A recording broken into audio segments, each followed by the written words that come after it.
Hi children, I am Auntie Marianah and today I am going to read to you a story translated by myself into English from the Afrikaans book Stories van Hoop, which means Stories of Hope, written by Lezinda Beer and Cari, Walt, illustrated by Jarius Senekal.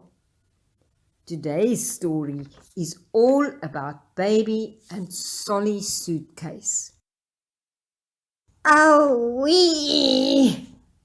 Solly's Suitcase groans as Baby jumps on him with her little girl body. Every day Baby skips around in her yellow floral dress, carrying her big brown suitcase. When Mama sends her to the shop, she jogs quickly through the play park on her way home, with Solly's suitcase swinging happily in her hand. Solly's suitcase is Baby's best friend, and everywhere Baby goes, Solly goes with her. Everything that is precious to Baby goes into Solly's suitcase. Baby is a happy little girl.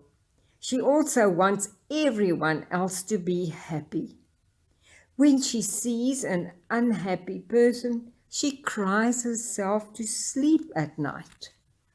At night, she unpacks Solly's suitcase, and as she looks at all the photos, she remembers all the good times she has had.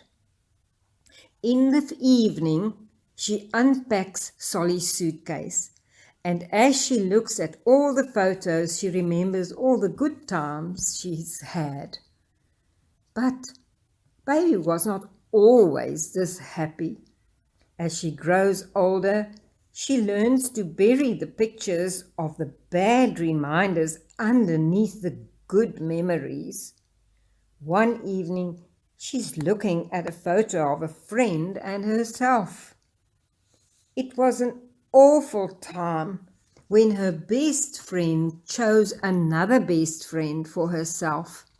Baby also remembers how everyone at school and at home thought she was not as good as her sister Tinkerbell.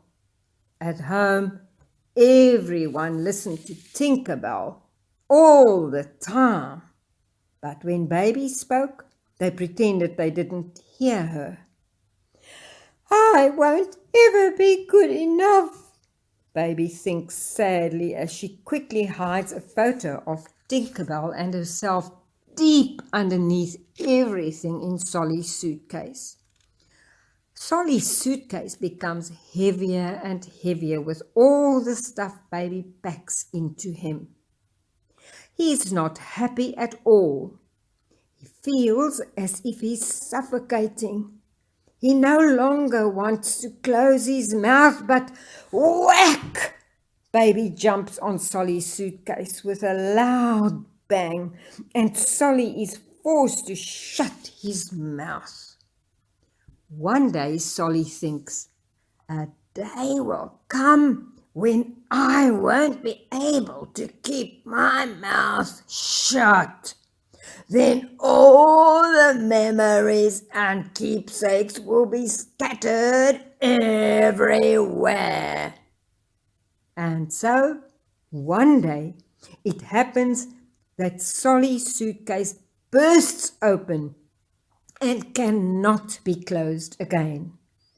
Baby presses down on one side, but then the photos just burst out on the other side. I told you so, Solly groans under Baby's weight.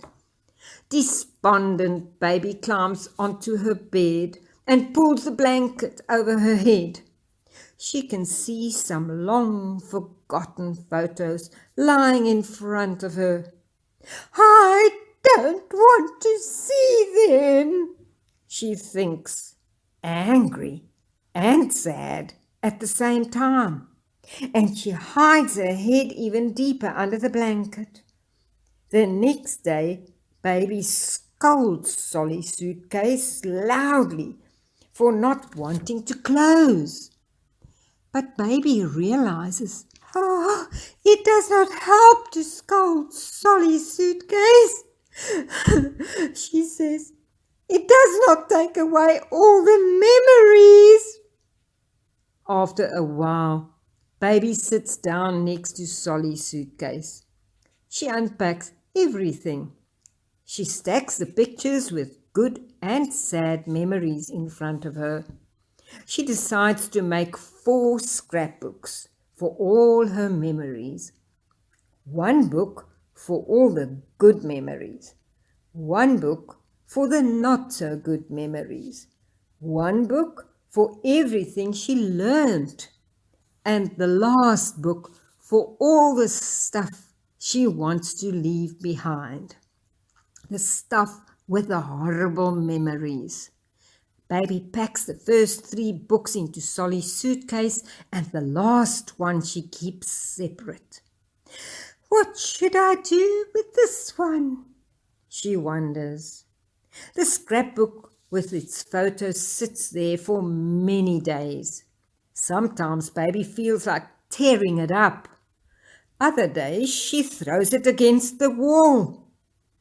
I wish I could forget about this book, she grumbles. One day, baby makes a decision. Enough is enough. She goes outside and asks Dada to make a big fire and also to please stand with her. Her heart aches as she presses the scrapbook against her chest. She stares at the flames with tears falling on the book. Then baby hears a voice. I will give you beauty for ashes.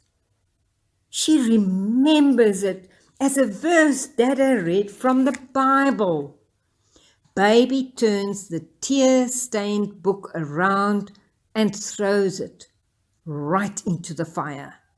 Through her tears, she watches as it curls up until it turns into grey ash. Suddenly, she feels relieved and she realizes, I am free at last. The end. Something to ponder. What did baby learn from this? What should we do when people hurt us? Baby did not know about the beauty that will come from the grey ashes, but she knew she can believe in the words God speaks.